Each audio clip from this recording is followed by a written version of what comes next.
안녕하세요. 뉴스반장입니다. 지금부터 제20대 대통령께서 주재하시는 첫 국무회의를 시작하겠습니다. 줄이고 싶고, 현재 여러분들이 또 헌법기관으로서 여러분들이 각 부처 단위로 가장 잘 아실 거기 때문에 행정안전부 간사 의정관이 하고 있습니다. 시작해 주시면 또 됩니다. 진행합시다. 네, 특별히 원래 진행은 행안부가 하나요? 아니면 사회는 행정안전부 간사 의정관이 하고 있습니다. 의정관 하신다고요? 그래서 보통은 시나리오 아니면 주제 이런 거 다 정해놓긴 하는데 그런 거 특별히 없어요? 시작하자마자 대통령께서 첫 모두 말씀으로 회의를 시작을 하십니다. 그리고 근데 그렇게 하라고 시키면 되잖아요. 근데 왜 안 하세요? 그걸 진행을 하시라고 했잖아요. 네, 대통령께서 모두 말씀이 있겠습니다. 네. 좀 어색하죠? 우리 좀 웃으면서 합시다. 자, 우리는 다 우리 국민으로부터 위임받은 업무를 하는 대리인들이니까 그냥 국민을 중심에 두고 현재 우리가 할 최선을 다하면 됩니다. 물론 여러분들 매우 어색할 수도 있고 그러긴 하지만 우리가 국민에게 위임받은 일을 하는 거니까 어쨌든 공직에 있는 그 기간만큼은 각자 해야 될 최선을 다하면 될 것 같아요. 어쨌든 저로서도 아직 이 체제 정비가 명확하게 되기에는 상당한 시간이 필요한데 그 시간 동안도 우리 국민들은 어쨌든 어려운 상황에서 고생을 하십니다. 그러니까 최대한 저는 그 시간을 좀 줄이고 싶고 현재 여러분들이 또 헌법기관으로서 또 법률에 의해서 하실 일들이 또 있지 않습니까? 그래서 지금 현 상황을 여러분들이 각 부처 단위로 가장 잘 아실 거기 때문에 그 범위 내에서 제가 여러분들의 의견도 좀 듣고 또 저도 드릴 말씀 드리고 또 여러분들이 가진 권한 또 책임도 한순간도 소홀히 할 수 없지 않습니까? 그래서 오늘은 각 부처 단위로 현재 현안들 한번 체크를 한번 해보고 싶어요. 좀 어색하고 그러긴 하지만 그래도 최선을 다해 주시기 바랍니다. 네, 그러면 부처별 현안 보고를 시작하겠습니다. 이재명 대통령의 첫 국무회의가 열렸는데요. 국무회의장 분위기부터 매우 인상적이었습니다. 윤석열 정부에서 장관직을 맡았던 국무위원들이 참석했는데요. 그 표정 하나하나가 압권이었습니다. 특히 오세훈과 이진숙, 두 사람의 얼굴엔 똥 씹은 표정이라는 표현이 딱 들어맞았는데요. 정권이 바뀌었음을 실감했는지 억지로 끌려 나온 사람처럼 앉아있던 모습이 참으로 볼만했습니다. 이재명 대통령은 취임 이틀째인 오늘 오전 서울 용산 대통령실에서 첫 국무회의를 주재했는데요. 민생 위기부터 챙기는 모습에서 리더의 책임감이 고스란히 드러났습니다. 이 대통령은 국민이 너무 어려운 상황에서 고생하고 있다며 체제 정비에는 시간이 걸리겠지만 최대한 그 시간을 줄이겠다고 강조했는데요. 이 한마디에 행정의 우선순위가 어디에 있는지 분명히 드러났습니다. 보여주기식 이벤트나 말장난이 아니라 진짜 국민을 위한 정치를 하겠다는 뜻인데요. 이 대통령은 국무위원들에게도 분명하게 말했습니다. 공직에 있는 그 시간만큼은 각자 맡은 일에 최선을 다하라고 당부했는데요. 권한과 책임을 한순간도 소홀히 해선 안 된다고 단호하게 밝혔습니다. 그 말과 동시에 곧바로 부처별 현안 보고에 들어갔는데요. 업무 지시 하나하나에 머뭇거림이 없었고 실무형 대통령의 진면목이 그대로 드러났습니다. 이날 오후엔 재난과 치안 등 안전 문제를 논의하기 위해 관경 및 기초자치단체 책임자 회의도 진행했는데요. 국민의 안전을 가장 먼저 챙기겠다는 국정의 우선순위를 분명히 한 겁니다. 대통령이 국정을 책임지겠다는 의지가 행동으로 나타났는데요. 특히 의미 있었던 지시도 있었습니다. 윤석열 정권 시절 각 부처로 복귀했던 대통령실 파견 공무원들에게 즉시 복귀 명령을 내렸는데요. 대통령실에 종이와 연필조차 없었다는 현실은 지난 정권의 무책임함을 단적으로 보여주는 대목입니다. 이재명 대통령은 공무원 복귀를 통해 업무의 연속성과 신속한 재개를 위한 조치를 단행했는데요. 보여주기식 정치가 아니라 실무 행정의 본질에 집중하겠다는 의지인 거죠. 대외 외교에서도 이미 움직임이 감지되고 있는데요.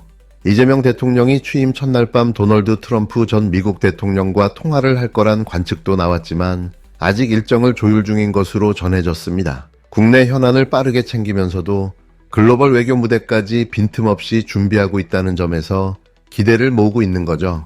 한편 김민석 국무총리 후보자는 서울금융감독연수원에 마련된 인사청문회 준비 사무실에 처음 출근했는데요. 김 후보자는 무한한 책임감을 느낀다며 첫째도 민생, 둘째도 민생, 셋째도 민생이라고 강조했습니다. 감사합니다. 국민의 은혜를 잊지 않겠습니다.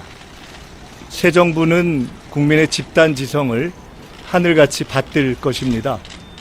저도 그렇게 하면서 제2의 IMF 같은 그런 어려운 상황이기 때문에 민생과 통합 두 가지를 매일매일 새기겠습니다. 자세한 말씀은 청문회 통과 후에 말씀을 또 차차 드리기로 하겠습니다. 사실은 어제 발표하실 때까지 대통령님께서 직접 총리를 맡아달라 또는 총리로 발표하겠다 라는 말씀을 직접 하시지는 않았습니다. 무언가 어떤 형식으로든 일을 맡기시면 해야 한다는 그 일이 무엇이든지 간에 생각을 하고 있었습니다. 그렇기 때문에 따로 그러한 당부의 말씀도 하시진 않았고 발표 후에 자연스럽게 다른 이러저러한 국정 사안들을 의논드리는 자리를 갖는 것으로 이어졌습니다. 그러나 만약에 말씀을 직접 안 하셨지만 당부가 있었다면 그 당부의 말씀이 계셨다면 알아서 전력 투구해라 라는 말씀을 하신 것으로 그런 뜻이 담긴 지명으로 생각하고 있습니다. 제2의 IMF 위기 같은 상황입니다. 사실은 IMF 위기 때보다 더 어려운 상황이라고 생각합니다. 28년 전 IMF 위기 때에는 지금과 같이 두 번 다 엄청난 경제의 충격이 있었는데 큰 경제적 추세는 상승이었습니다. 그러나 지금은 경제적 추세 자체가 하강과 침체의 상태이기 때문에 첫째 훨씬 어렵다고 봅니다. 민생도 훨씬 어렵다고 보고 더 중요하게는 미국, 일본, 중국, 러시아, 북한 등 국제적 환경이 몇 배로 복잡하고 어렵다고 봅니다. 그렇기 때문에 지금은 첫 번째 IMF보다 더 어려운 제2의 IMF 위기 상황을 극복하기 위해서 첫째도 민생, 둘째도 민생, 셋째도 민생이라는 국정 방향이 중요하다고 생각하고 이미 대선 시기부터 그런 말씀을 대통령님과 나눠왔습니다. 어제 대통령님께서 바로 대통령실 자체가 황량한 벌판처럼 소개되어서 제대로 된 펜 하나 구하기 쉽지 않은 그런 상황에서 직접 비상경제 TF를 소집하고 토론하신 이유도 거기에 있다고 생각합니다. 제가 아직 청문회 통과 전이기 때문에 통과된 후에야 정식으로 총리 또는 총리실로서의 필요한 민생 지원 활동을 할 수가 있을 것입니다. 다만 청문회 준비 과정에서라도 이 민생의 위기를 어떻게 극복할 것인가에 대한 국민 여러분과 사회 각계의 말씀을 최대한도로 청해서 듣는 방법을 찾겠습니다. 대통령님과 총리 또는 총리실과의 관계에서 권한 또는 실권 이런 표현은 그다지 적절한 표현이라고 생각하지는 않습니다. 우리나라의 헌법과 법률에 따라서 하는 것이고 우리나라는 대통령제 국가이기 때문에 그리고 정당 정치가 헌법에 규정되어 있어서 대통령께서도 민주당 정권, 이재명 정부 이렇게 표현하셨기 때문에 민주당의 철학과 약속, 이재명 대통령님의 국정 방향 이런 것들에 대해서 100%, 200% 마음을 같이 하고 있기 때문에 그것이 잘 진행되는 방향에서 헌법과 법률에 규정되어 있는 대로 지키고 그러나 노력은 2배, 3배로 전력 투구해서 돕겠습니다. 이재명 대통령과 국무총리 후보자 모두 출발선에서 가장 먼저 민생을 외쳤는데요. 말만 앞세우던 내란 정권과는 분명히 다른 모습입니다. 이재명 대통령의 첫 행보에서 느껴지는 기조는 명확한데요. 국민의 고통에 응답하고 공직자들의 책임을 요구하며 정치가 아닌 실질을 중시하겠다는 의지입니다. 지난 정권의 국정농단과 무능에 지친 국민들에게 드디어 정상 국가의 대통령을 되찾았다는 안도감이 번지고 있는데요. 이재명 대통령 정말 잘하고 계신데요. 국민은 지금 그 어느 때보다 진짜 지도자를 원하고 있습니다. 그리고 그 자리에 이재명 대통령이 서 있는데요. 지금 이 순간에도 국민을 먼저 생각하며 분주히 움직이는 이재명 대통령에게 뜨거운 지지와 응원의 박수를 보냅니다. 국회는 오늘 내란 특검법, 김건희 특검법, 해병대원 특검법 등을 처리합니다. 민주당은 주권자 국민의 명령을 받들어 대한민국 정상화를 위해 민주당에게 부여된 책무를 따박따박 이행하겠습니다. 내란 특검법은 국민의 불안을 빠르게 해소하고 대한민국 헌정 질서를 유린한 내란 세력을 엄하게 단죄할 것입니다. 김건희 특검법은 윤석열, 김건희 국정농단의 실체를 낱낱이 규명하고 무너진 정의와 법치를 바로 세울 것입니다. 해병대원 특검법은 젊은 해병의 억울한 죽음 뒤에 가려진 수사 외압의 음모를 철저히 규명할 것입니다. 땅에 떨어진 검찰의 신뢰를 회복할 검사 징계법도 오늘 처리하겠습니다. 국민의 뜻을 받들어 탄생한 국민 주권 정부인 이재명 정부가 법치와 정의를 바로 세우고 민생 회복과 국민 통합을 온전히 이룰 수 있도록 민주당은 무한 책임의 자세로 임하겠습니다. 이제 단죄의 시간입니다. 윤석열과 김건희의 종합범죄비리를 조사할 특검 3종 세트가 오늘 국회를 통과했는데요. 이제는 어떤 누구도 이를 막을 수 없습니다. 오늘 특검법 통과는 윤석열 시대의 완벽한 종식을 알렸는데요. 이재명 대통령이 취임하면서 판이 완전히 뒤집어진 거죠. 그동안 윤석열이 거부권으로 막아섰던 국민의 명령이 이제 국회에서 본격적으로 실행에 들어간 겁니다. 이재명 대통령 취임 이틀째인 6월 5일, 국회는 곧바로 본회의를 열었는데요. 윤석열의 12월 3일, 계엄령 시도를 정조준한 내란 특검법, 김건희를 겨눈 김건희 특검법, 국힘당과 이준석, 그리고 명태균이 연루된 대선 경선 조작 의혹을 겨냥한 명태균 특검법이 모두 본회의를 통과했습니다. 그동안 윤석열과 국힘당의 방해로 계류됐던 핵심 법안들이 드디어 국회를 통과한 건데요. 이재명 대통령의 당선과 함께 특검 전국의 문이 활짝 열린 셈입니다. 이제 국회는 과반 의석을 가진 더불어민주당이 주도권을 쥐고 움직이게 됐는데요. 이재명 대통령과 강훈식 비서실장이 국회를 떠났지만 여전히 민주당 의석은 196석으로 과반을 차지하고 있습니다. 제1당이자 여당이 된 민주당은 내란 음모부터 대선 개입, 국정농단 의혹까지 동시다발적으로 특검을 추진하겠다고 밝혔는데요. 이제 첫 신호탄을 쏘아올린 거죠. 사실 윤석열 정권 시절 이 특검 법안들은 대통령의 거부권에 막혀 번번이 좌초됐었는데요. 하지만 특검을 가장 강하게 주장해온 이재명 대통령이 직접 국정 최고 책임자가 되면서 상황이 180도 바뀌었습니다.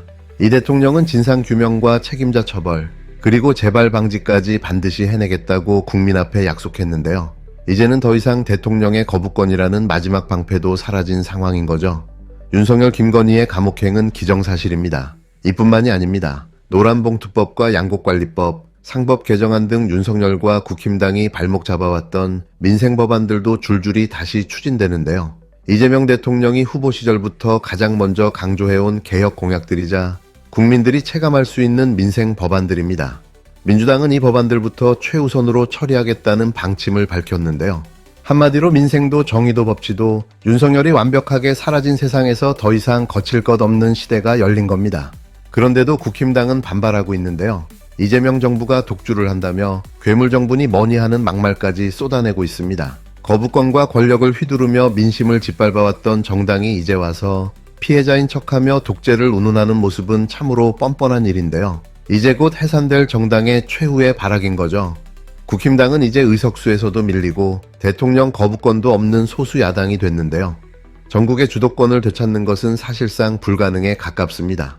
오히려 윤석열의 헌정농단과 대선 조작, 김건희의 국고 유용 의혹까지 수사와 특검이 본격화되면 정계 은퇴는커녕 감옥에 가야 할 인물들이 줄줄이 나올 수 있는 상황인데요. 국힘당은 그걸 독재라고 부르기 전에 지난 2년 동안 자신들이 저지른 일을 먼저 돌아봐야 할 것입니다. 이제 국회는 국민의 뜻을 가로막는 거부권이라는 방패를 걷어낸 상태인데요. 이재명 정부는 민생과 정의, 그리고 진실을 향해 직진할 수 있게 된 겁니다. 남은 과제는 단 하나인데요. 윤석열과 김건희, 그리고 그들을 비호한 세력에 대한 철저한 수사와 단죄입니다. 이제 진짜 시작입니다. 6월 5일 특검 3법이 국회를 통과했고 이제부터가 윤석열 게이트 청산의 서막이 열린 겁니다. 그러면 검사징계법 일부 개정 법률안을 의결하도록 하겠습니다. 투표해 주시기 바랍니다. 투표 결과를 말씀드리겠습니다. 재석 202인 중 찬성 185인, 반대 17인으로서 검사징계법 일부 개정 법률안은 가결되었음을 선포합니다. 다음은 순직 해병 수사 방해 및 사건 은폐 등의 진상 규명을 위한 특별검사의 임명 등에 관한 법률안을 의결하도록 하겠습니다. 투표해 주시기 바랍니다. 투표 결과를 말씀드리겠습니다. 재석 198인 중 찬성 194인, 반대 3인, 기권 1인 방해 및 사건 은폐 등의 진상 규명을 위한 특별검사 임명 등에 관한 법률안은 가결되었음을 선포합니다.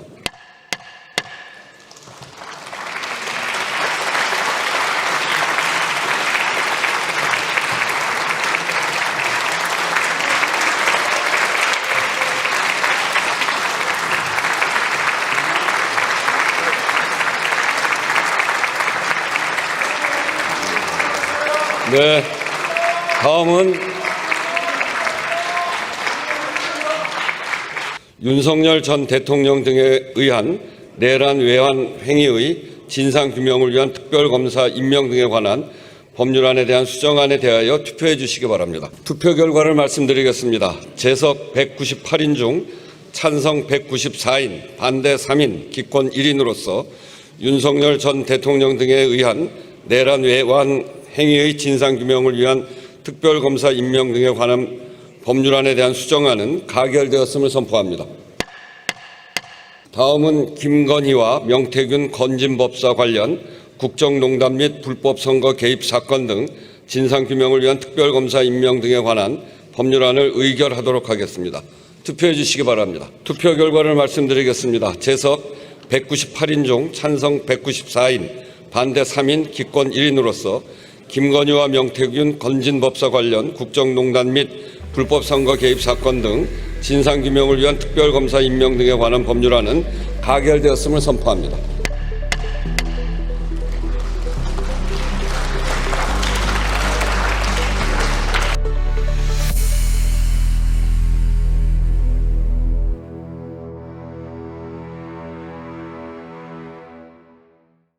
네, 안녕하세요. 오늘 저희는 당신께서 보내주신 이 자료들, 이걸 보면서 새 이재명 행정부의 정말 숨가빴던 첫 줄을 한번 들여다보려고 합니다. 네, 안녕하세요. 네, 그 취임 직후 국무회의부터 해서 또 총리 후보자 메시지, 국회 상황까지 이 초기 행보들이 뭘 보여주는지 그 핵심을 좀 파헤쳐보죠. 네, 이 자료들 보면 새 정부가 뭘 중요하게 생각하는지, 특히 민생이랑 책임 규명, 이 두 가지를 중심으로 얼마나 빠르게 움직이려 하는지 이게 좀 보이는 것 같아요. 가장 먼저 그 첫 국무회의 장면, 이게 좀 눈에 띄던데요. 자료에 묘사된 걸 보면 분위기가 아주 날카로웠어요. 네네. 이전 정부 국무위원들도 있었는데 일부 표정이 아주 굳어 있었다. 심지어 극도로 불쾌한 기색, 이런 표현까지 있더라고요. 이건 좀 어떻게 봐야 할까요? 그렇죠. 그 자리에서 이 대통령이 국민들 지금 힘들다 이런 얘기를 하면서 행정 공백 최대한 줄이겠다 이렇게 선언했거든요. 그러니까 민생 안정 이게 최우설다. 이걸 아주 강하게 보여준 거죠. 동시에 공직자들한테 책임 다 해라. 권한 함부로 쓰지 마라. 딱 딱 주문하고 바로 부처복으로 들어갔다고 하니까 아, 바로요? 네, 좀 실용적이고 뭐랄까 신속하게 하려는 그런 스타일이 보이는 대목이죠. 그러네요. 아, 그리고 그 대통령실에 종이와 연필조차 없었다. 이런 구체적인 얘기하면서 파견 공무원들 당장 복귀하라. 이 지시도 좀 인상 깊었어요. 이게 그냥 업무 환경 문제만은 아닌 것 같고 네, 그렇죠. 뭔가 좀 새 정부 기강 잡기, 이전과는 다르다. 뭐 이런 걸 보여주려는 상징적인 조치로도 읽히던데요. 자주에도 그런 느낌이 좀 있나요? 충분히 그렇게 볼 수 있죠. 뭐 업무 빨리 정상화해야 한다는 실무적인 것도 있겠지만 동시에 이제 새로운 시작이다. 이걸 좀 강조하려는 그런 정치적 메시지도 담겨 있다고 봐야겠죠. 네, 이런 기조가 국무총리 후보자 지명에서도 좀 보이는 것 같아요. 김민석 후보자 메시지도 보니까 완전히 민생에 집중돼 있더라고요. 맞습니다. 김민석 후보자는 지금 상황을 제2의 IMF 위기다 이렇게 딱 규정하면서 첫째도 민생, 둘째도 민생, 셋째도 민생 이걸 내걸었어요. 와, 정말 강하게? 네, 위기 극복에 모든 걸 쏟아붓겠다 이런 뜻을 확실히 한 거죠. 네. 대통령과의 관계 설정 얘기도 좀 재미있었어요. 헌법과 법률 따라 보좌하는데 이재명 정부와 민주당 국정 철학에는 100%, 200% 동의한다. 전력 투구하겠다. 아, 네, 그 발언. 자료 보면 대통령이 알아서 전력 투구하라 이런 취지로 지명했다고 본인이 이해하는데 이건 좀 어떤 의미로 받아들여야 할까요? 후보자 본인은 이걸 능력도 능력이지만 국민에 대한 충직함, 이걸 대통령이 봤다. 이렇게 해석하면서 다양한 인재 쓰겠다고 했거든요. 네. 그러니까 뭐 대통령이 하나하나 지시하기보다는 국정 철학은 공유하니까 당신이 알아서 책임감 있게 총리직을 해라. 뭐 이런 의미로 읽혀요. 좀 강력한 리더십 아래에서 딱 움직이는 내각, 이걸 좀 구상하는 것 같기도 하고요. 그렇군요. 자, 행정부가 이렇게 막 발빠르게 움직이는 동안에 국회에서는 뭐 거의 입법 태풍이 불었더라고요. 네, 정말 그랬죠. 대통령 취임 바로 다음 날 6월 5일 본회의에서 특검법안들이 막 통과됐어요. 여러 개가. 네, 구체적으로 보면 윤석열 전 대통령 내란 의혹 특검, 김건희 씨 관련 의혹 특검, 또 해병대원 순직 사건 수사 외압 의혹 특검, 명태균 씨 연루된 불법 선거 개입 의혹 특검까지 정말 전방위적이죠. 와. 거기에 검사징계법 개정안도 같이 처리했고요. 이렇게 한꺼번에 통과시킨 건 단순히 그냥 하나하나 조사하겠다 이걸 넘어서 이전 시대와는 확실히 선을 긋겠다. 그리고 국정주도권 우리가 확실히 잡겠다. 이런 좀 전략적인 계산이 깔린 걸로 보여요. 자료에서도 이걸 윤석열 시대의 종식을 알리는 신호탄이다. 또 과거의 대통령 거부권 때문에 막혔던 법안들이 다시 살아난 거다. 이렇게 평가하더라고요. 네, 그렇죠. 이제 과반 의석 가진 여당 민주당이 대한민국 정상화, 정의 구현 이걸 내걸고 아주 강하게 밀어붙이는 모습인데 물론 야당 국민의힘에서는 독주라고 비판한다. 이 내용도 있고요. 물론이죠. 야당 반발은 뭐 당연히 거세죠. 근데 자료는 오히려 특검이랑 수사 시작되면 야당 쪽 인사들이 더 어려워질 수도 있다. 이런 전망까지 내놓고 있더라고요. 아, 그래요? 네. 특검 전국 만드는 거랑 동시에 또 노란봉투법이나 양국관리법 같은 민생 법안 처리도 이제 속도 낼 거다. 이렇게 예고하고 있고요. 결국 그 민생이랑 책임규명 이 두 개 축이 입법에서도 같이 막 돌아가는 거죠. 네, 오늘 이렇게 쭉 살펴본 자료들을 보면요. 이재명 행정부 초기의 특징이 정말 명확하게 드러나는 것 같습니다. 민생을 제일 앞에 내세우면서도 과거 정부에 대한 책임 규명 이 부분에 있어서는 입법을 아주 그냥 망설임 없이 속도전으로 밀어붙인다. 이게 핵심이네요. 네, 맞습니다. 그 변화에 대한 의지가 아주 강하고 그걸 또 굉장히 신속하게 실행에 옮기는 힘이 자료 전반에서 느껴져요. 이제 앞으로 이런 새로운 동력이 국정 운영의 어떤 안정성이나 국민적 지지로 이어질 수 있을지 이걸 좀 지켜봐야겠죠. 네, 새로운 정부의 방향은 뚜렷해 보이는데 동시에 또 정치적인 대립은 더 심해질 것 같다는 예고편 같기도 하고요. 자, 그럼 마지막으로요. 당신께서는 이렇게 모든 게 빠르게 변하고 또 막 부딪히는 이런 시기에 우리 사회가 놓치지 말고 함께 좀 고민해 봐야 할 가장 중요한 가치, 이게 뭐라고 생각하시는지요? 이 질문을 저희 다음 탐구의 시작점으로 삼아봐도 좋을 것 같습니다.